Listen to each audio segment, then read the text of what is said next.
The story of Tsar Nicholas II's death is one of the most tragic and dramatic episodes in modern history.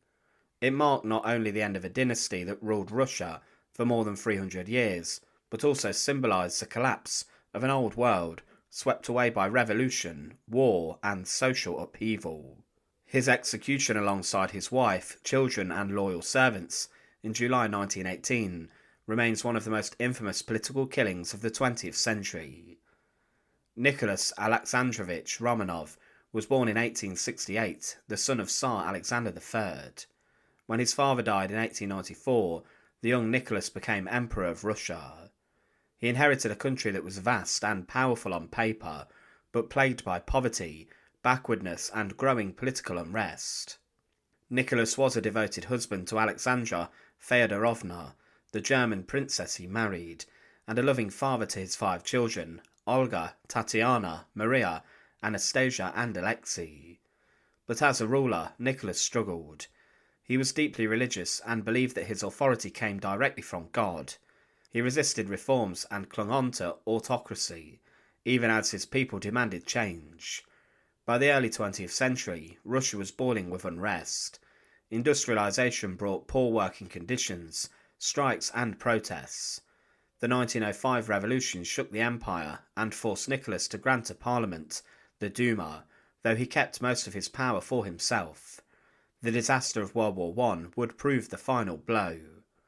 When World War I broke out in 1914, Nicholas took personal command of the Russian army. This was a grave mistake. Russia suffered terrible defeats, millions of soldiers were killed or wounded, and food shortages devastated the home front. Meanwhile, Alexandra was left to govern in his absence. Distrusted because of her German background and her close friendship with the mystic Rasputin, she became wildly unpopular. Many Russians believed Rasputin had too much influence over the royal family, especially since he seemed able to ease the bleeding of their son, Alexei, who suffered from haemophilia. By 1917, the Russian people had had enough. In March, that's February in the old Russian calendar, strikes and protests in Petrograd forced Nicholas to abdicate. He was stunned. He truly believed God had chosen him to rule. For the first time in over 300 years, Russia was without a Tsar. After abdication, Nicholas and his family were placed under house arrest. At first they were treated relatively well. They stayed at the Alexander Palace near Petrograd, and though under guard, they lived very comfortably. But after the Bolsheviks seized power in October 1917, the situation changed. Vladimir Lenin and the Bolsheviks saw Tsar Nicholas as a dangerous symbol. Monarchists might rally around him to try and restore the old regime. The family was moved to Tobolsk in Siberia, far from the political turmoil of Petrograd. Life there was stricter, but still relatively bearable. They had their servants, some personal possessions, and could even take walks. However, as the Russian Civil War intensified between the Bolsheviks, the Reds, and their opponents, the Whites, the family's presence became more dangerous. By spring 1918, White Army forces were advancing. Fearing that Nicholas and his family might be rescued and used as a rallying point, the Bolsheviks transferred them again, this time to Yekaterinburg, a city in the Ural Mountains. In Yekaterinburg, the family was imprisoned in the house of a local engineer named Ipatiev. The building was heavily guarded, and the family's conditions became much harsher. Windows were painted over, and they were forbidden to go outside, except for brief moments in the garden. Their possessions were confiscated, their food was limited, and they were cut off from the outside world. The children tried to keep their spirits up. They played games, read books, and wrote letters that were often censored or never delivered. Nicholas continued to write in his diary, recording small details of daily life. Alexandra grew increasingly depressed, though she remained deeply religious. By July 1918, the Red forces in Yekaterinburg feared the city would soon fall to the advancing Whites. Local Bolshevik leaders decided they could not allow the royal family to be captured alive.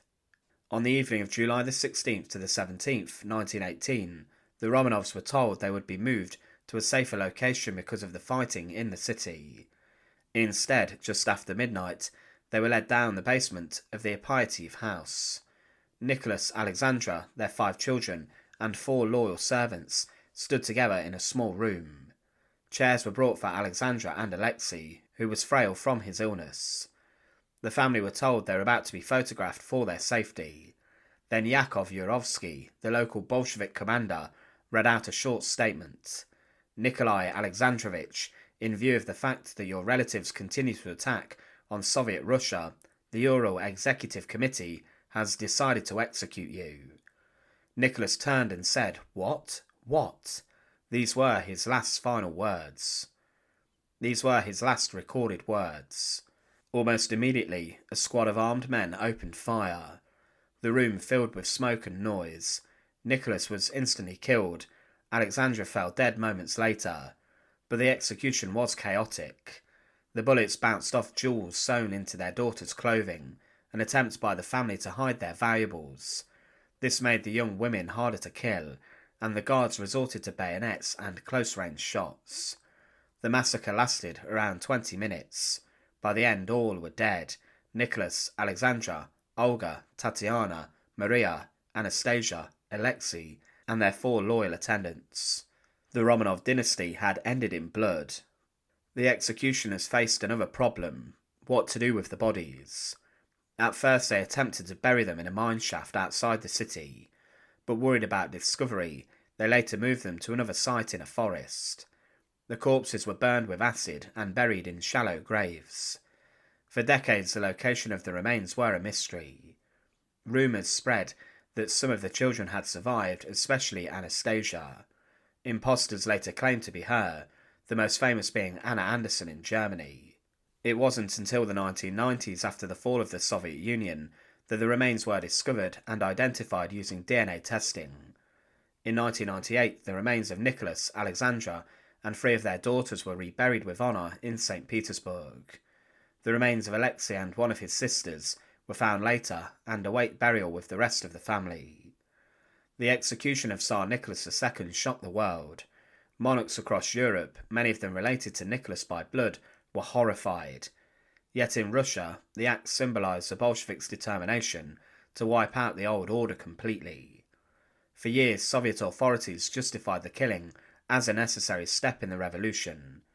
But for many Russians, the deaths of the children in particular were seen as a terrible crime. In 2000, the Russian Orthodox Church canonised Nicholas, Alexandra and their children as passion bearers, saints who faced death with faith and dignity. Today, the Romanovs' execution remains a powerful symbol of the turbulent history of Russia, a reminder of the dangers of absolute power, the brutality of revolution, and the fragility of dynasties. The death of Tsar Nicholas II and his family was more than just the murder of a royal household. It was the end of an era. The Romanov dynasty, which had ruled Russia for more than 3 centuries, came to a violent and tragic close in a dark basement in Yekaterinburg. Nicholas was not the strong leader Russia needed, and his reign was marked by misjudgments and disaster. Yet as husband and father, his devotion was genuine, and his final fate stirred sympathy even amongst his enemies. Their deaths continue to capture the imagination, not only because of the horror of the event, but also because of the questions it raised. Could this have been avoided? Was it necessary? Or was it just simply another tragedy in a century that would see so many? The execution of Tsar Nicholas II stands as a defining moment in history, bringing down the old world of empires and the new world of revolutions and republics. It is a story of downfall, violence and memory, one that continues to resonate more than a century later. Thanks for watching. To support our channel, please make sure to subscribe, and once again, thank you so much for watching.